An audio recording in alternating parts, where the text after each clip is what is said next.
This is Macro Analytics, delivering frank conversations on global macroeconomics and market analysis, outside the mainstream, featuring discussions and debates between Gordon T. Long, publisher and editor of GordonTLong.com, and his guests. The content of this discussion is strictly the opinion of the participants. It is in no way a solicitation for business, nor is it to be considered investment advice of any sort. Always consult a registered investment advisor before making any investment decision. These discussions are extremely hard-hitting and terribly frank, and parental discretion is advised. Now, on to the show. I'm Gord Long with GordonTLong.com, and I have with me Andrew Joseph, the founder and principal of Golden Phi, who jointly edits and publishes with me our Triggers webzine and our twice-weekly technical market update service. Welcome, Andrew, and thanks for joining me today. Thank you, Gord. It's great to be here. Very excited about the launch of your macro analytics service. I believe we have a lot to share from that perspective to complement the world-class guests you have arranged coming up. Thank you, Andrew. I'm just as excited as you are with it, and certainly the guests we have are world-class. Previous listeners that listen to Global Insights, some of the names you'll recognize who are special guests who will be much more frequent on a weekly basis with me. I wanted to take some time together, Andrew, to give our listeners an overview of how we look at macro analytics in our publications, my monthly analytics and our Triggers webzine, and sure, how very unique. Absolutely, and that's the feedback we're both consistently getting. But how we will, together bring out our global macro experts and guests, and then translate that into the analytics and the drivers in the global macro. I might ask our listeners at this time to open the slides. There's a button on the slide viewer in the bottom right corner that allows you to open the slides to full screen viewing. I'm asking you to do that to make it easier for you to see the content of the slides. Going to chart number 2, it is our view from years of analysis that wealth can only be created by 3 fundamental means: by building it, by growing it, or by mining it. Everything else, in my opinion and my experience, is simply and exclusively about the transfer and exchange of claims on that wealth. Going to chart number 3, in the capitalist system which we live in, ownership of created wealth belongs, obviously, to those who create it. Typically, however, the owners encumber their wealth for capital to grow and expand the productive capacity that they have created.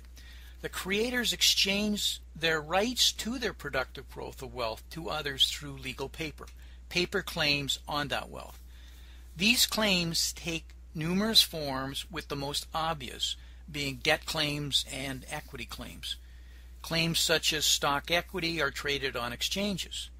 Debt claims such as bills, notes, bonds can be traded on exchanges, but often are privately traded, that is, over the counter or OTC, and that is in a significant number of cases.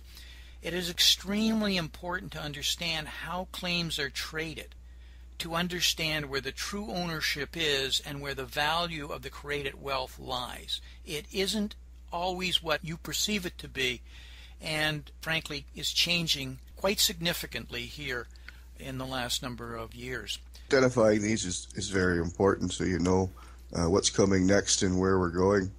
These things are the dog that wags the tail. As a trader, you want to have these under close watch and key and know what's going to happen, because it's going to move all the markets. Precisely, because otherwise you will be, Andrew, as we found, you're blindsided. A big change comes out of nowhere, and you wonder what it was all about, and you're on the wrong side of a trade. In time you figure out it's because something shifted in interest rates, or the Japanese yen carry trade, or the yen-euro cross has really moved. It's too late. You've lost a huge amount of your gains. So to watch all of these is an involved effort, and it requires a framework and a structure and a methodology, and that's what we do. Those are the things that we watch to make a difference, as you point out. Going to chart number 4, on this essence of ownership. If you ask any professional who owns a publicly traded company, we all know what the answer is. Well, the stockholders own the company. I would respectfully disagree. though they are technically right, and that is the case legally, if you look at the capital structure of a typical public company, you'll see it looks like what I'm showing here on chart number 4. Capital structure that is a ladder. Starts with the senior secured bondholders, and these are the ones who are paid first.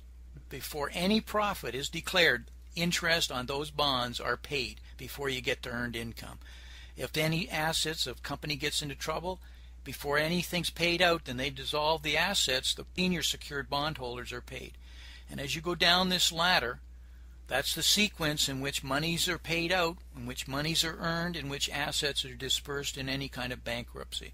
And right at the bottom, Andrew, and as you said, the tail on the end of the dog is the equity holder, owners of the shares, whether they're dividends or if they're any of the revaluation of the stock. And what this tells you as a stockholder is that you have all the risks and only have claims to any profits after everyone above you is paid. And likewise, if the company fails, the assets, as I said, are distributed based on the capital ladder that we're showing.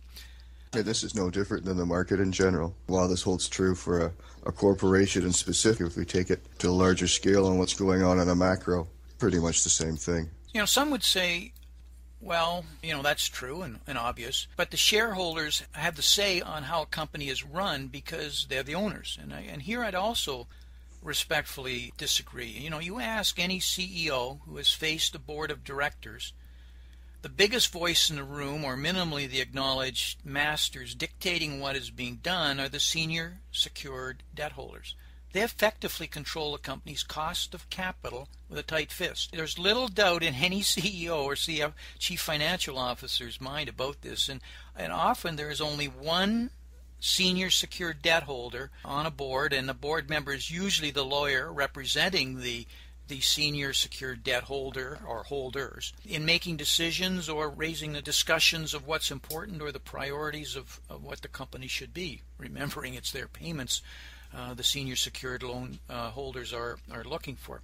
Let me put this into perspective here and why I'm talking about this, and let's go into chart number 5.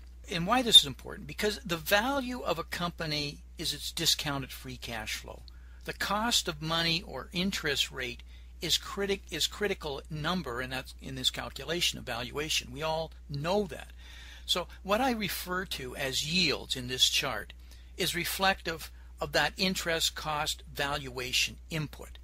And that input, which includes risk, and risk defined by what credit default swaps are trading at, what VIX is moving at, what options therefore are being priced at, is a critical determination of risk, which is a function of what the interest rates are going to be charged, which gets into the valuation. I'm talking about fundamental analysis, but unless you've got a proper understanding of what's happening with risk and yields, you can't effectively make logical decisions on what's happening with the equity market. The flow chart here is trying to simplify the wealth creation process and the transfer and exchange of that wealth.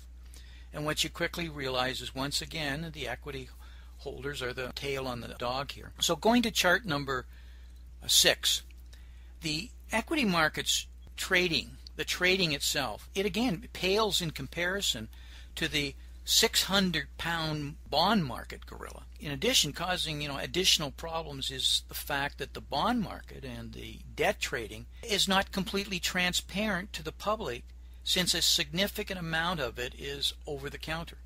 You can buy bonds, you can buy treasury bonds, and they're fairly visible, but you try and get your hands on any good high quality corporates, you'll find they're almost impossible because they've went to preferred people. The large pension plans, the large insurance companies, they never see the dawn on to any public markets. They're gone immediately, and they're traded correspondingly over the counter. So what's happening, because they're large volumes, dictates what's happening with the interest rates, and you don't have visibility of that when it's over the counter.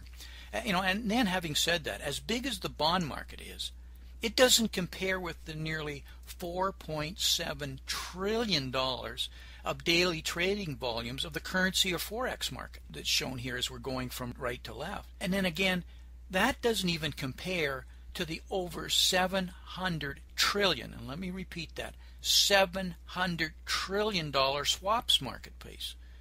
A market that is completely offshore, off balance sheet, unregulated, and not traded on any exchange, completely OTC and or via private contract. So what goes on in these markets dictates the value of your stock price. If you're not considering what's going on in these markets, then you're not investing, but I'd rather say you're either gambling or at best simply speculating. So to understand the stock prices, you must fully understand the analytics at play in all of these markets and how they interrelate. This is what we call macro analytics, and this is what we do at Longwave. Our final analysis is presented in our monthly MATA document, and which is short for Monthly Analytics and Technical Analysis, and on our Triggers service, which is a monthly webzine, and twice a week weekly updates that comes out from Golden Phi based on all of our work here together. Going to chart number 7, we believe that you cannot properly trade whether as a trend follower, a position trader, a swing trader, or day trader unless you properly integrate the above dynamics into a managed analytic framework. Additionally, we take a completely different approach to the classic technical fundamental analysis at the stock level because of the mechanics of this macro market analytics. It's best summarized at the bottom of this slide here on chart number 7. From a short-term perspective, that is, we think of it as less than 90 days, that's where technical analysis really plays in. And we, between Andrew and I, we do a lot of work with Elliott Wave, Principal, Gone, J.D. Hurst, Bradley Model.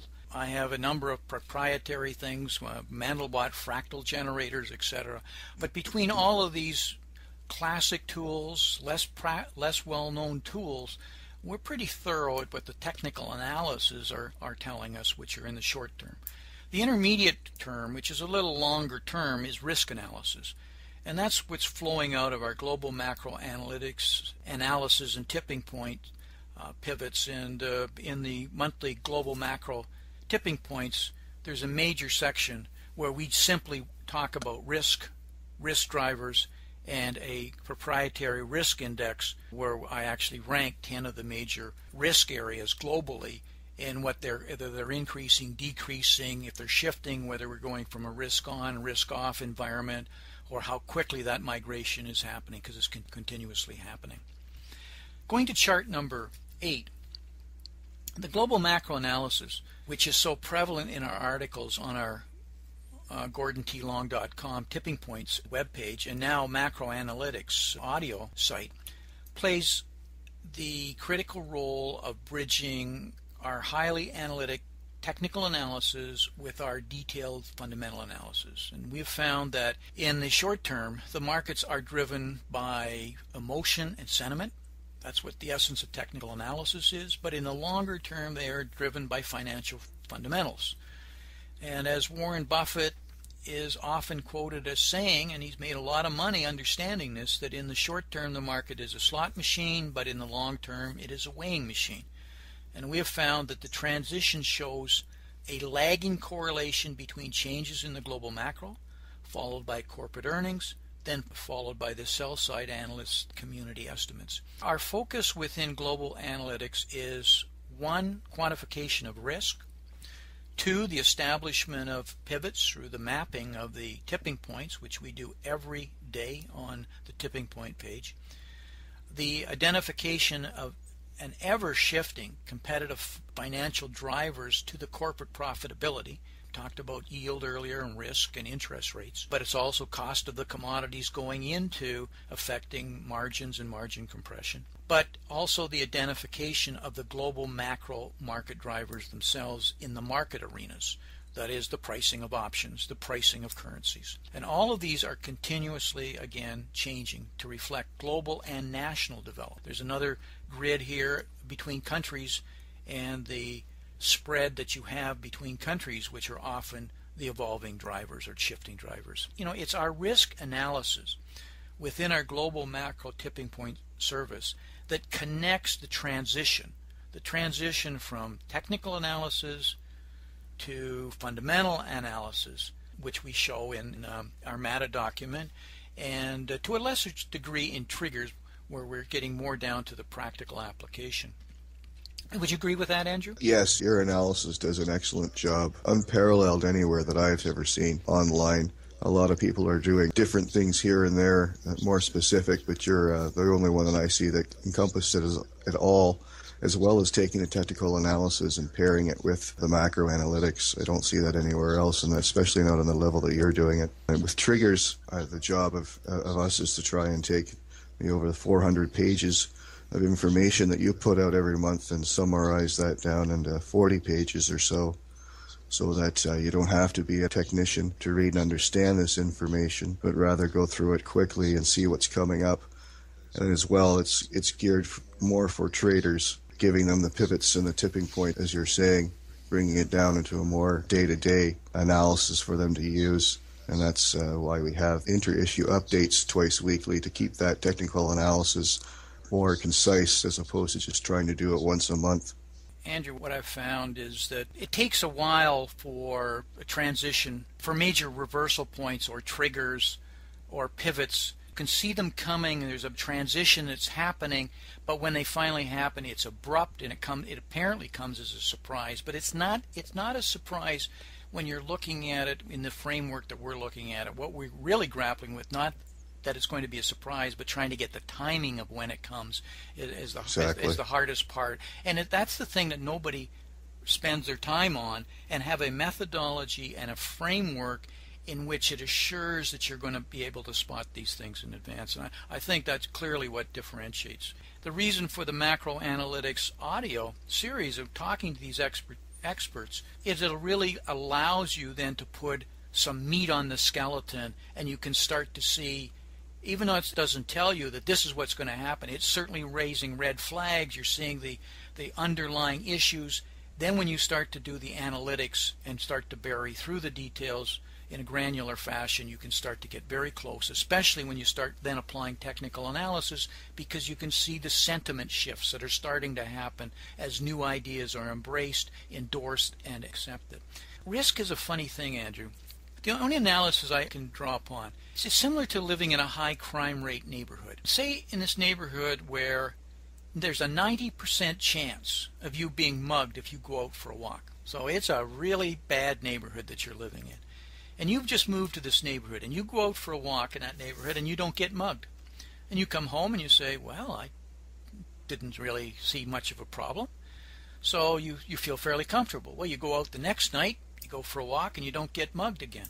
In your mind, start to feel, well, I don't know, I feel fairly comfortable, I feel safe in this neighborhood. You don't seem to see the risk. You don't feel the risk. But is the risk getting better, or is the risk getting less? Well, from statistics it tells you that if it's a 90% chance, sure, every given night it's the same probability, but the chances that you're going out night after night without being mugged is saying the risk is getting higher and higher and higher until you're mugged. And that's what happens with the stock market. You start to feel it's rising, you feel safer and safer and safer, but in fact the risk may be getting higher and higher. But when it changes abruptly the night you're mugged. And you feel like you never saw it coming, but the evidence was always there. The statistics, the analytics, and the probability was well there in advance. Public's always the last to find out. In the market, it is the case. It's almost like it's all set up just to fleece the public. There's days where I feel like that, Andrew, but as we're talking about earlier, it is in the fact that a lot of the market is so opaque, it's not transparent. Contrary to what public opinion is, it's not transparent. You do not have visibility. Well, I was talking about the swaps marketplace. I was talking about the bond marketplace. You don't have visibility to what's trading on those literally hundreds of billions and trillions of dollars. So the price that you're given is just the price at the end. You have a difficult time determining the difference between price and value without knowing what the underlying factors are going on, or the underlying shift. So like as a sailor standing on your boat, you feel that you're making good speed one way, but unfortunately the waves are going one way and the current's going another, and you can't see the current. And it's the underlying current that we spend our time trying to find, so that it'll anticipate. You can anticipate these shifts, these pivots, or these triggers.